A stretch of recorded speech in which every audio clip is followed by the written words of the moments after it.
Hello guys, আসসালামু আলাইকুম। আজকে আপনাদের জন্য কিভাবে টক দই দিয়ে ফুলকপি রান্না হয় এগুলো সবই টক দই। এটা হয়েছে ফুলকপি, দেখতেছেন এখানে প্রায় 5 কিলোর উপরে হবে।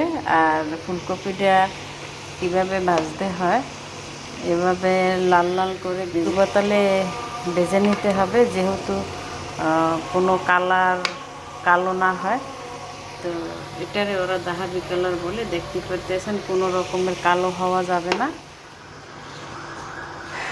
এই যে টক দইটা, এখন টক দইটা গেল গলাইলাম, ফ্রিজে ছিল যেহেতু।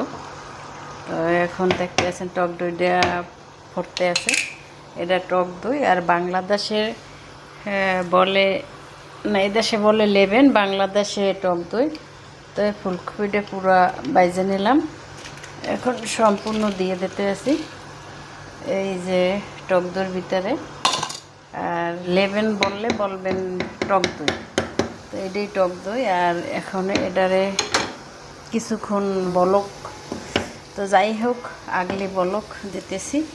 এটা আগলি বলক হবে। বলক হওয়ার পরে এখন আবার দেখতেছেন জয়তুন তেল দিয়ে এই যে রসুন, খালি রসুন, এটারে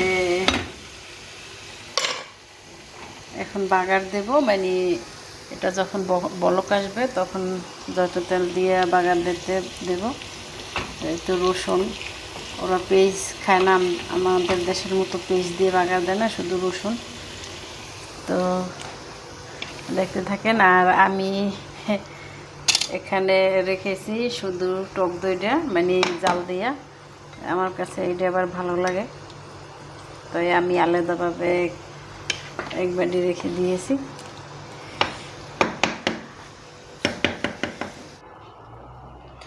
এখন সবশেষে আমি রসুনটা এটার ভিতরে দিয়ে দিলাম, রসুনের বাগারটা। আর এখন আমার রান্না শেষ, দেখতেছেন ফুলকপি। তো এখন আর কি এভাবে খাওয়া হবে। জয়তুন তেল দিয়ে রসুন দিয়ে বাগার দিয়েছি।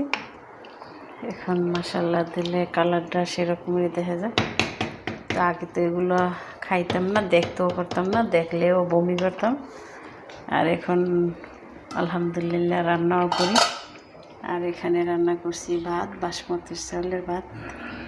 তো আমগো দেশের পোলাও ভাতের মতো, শুধু তেল আর লবণ দিয়া, এছাড়া অন্য কিছু দেওয়া না। এই হলো আজকের ভিডিও। আল্লাহ হাফেজ।